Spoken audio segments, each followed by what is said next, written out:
Bismillah ar-Rahman ar-Rahim, wa salatu wa salam ala ashraf al-mursalin, assalamu alaikum. Bienvenue dans mon cours intitulé Ondes et vibrations, ou comme les étudiants préfèrent l'appeler, physique 3. Alors, je me présente, je suis Dr Zouaoui Rabi' Harrat, j'ai un doctorat en travaux publics, option voie et ouvrage d'art, et je suis maître assistant B au département de génie civil et travaux publics. Alors, vous pouvez noter mon mail, il est en rouge, pour me joindre si vous avez des questions sur le cours dans le futur. Les objectifs de cette matière seront de connaître les éléments qui permettront d'enrichir les connaissances des étudiants d'une part et d'autre part les aider à maîtriser davantage les problèmes qu'ils peuvent rencontrer dans le présent module. Ensuite, de comprendre les notions nécessaires basées sur le calcul des phénomènes de vibration et ondes mécaniques, puis d'initier l'étudiant aux phénomènes des vibrations mécaniques restreintes aux oscillations de faibles amplitudes pour 1 ou 2 degrés de liberté, et à la fin, l'étude de la propagation des ondes mécaniques.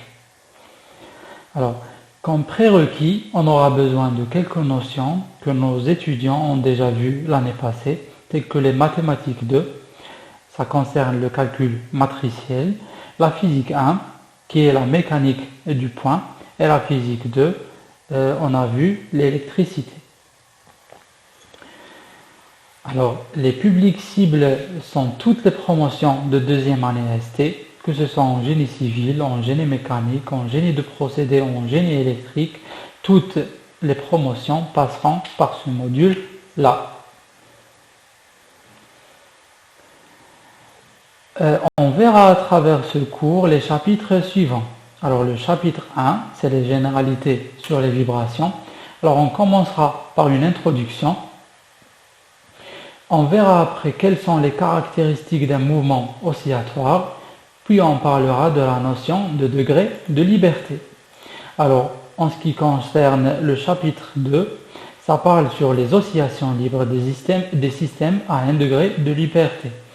On commencera par la méthode de la loi de Newton, puis on verra la deuxième méthode qui est la méthode des énergies de Lagrange.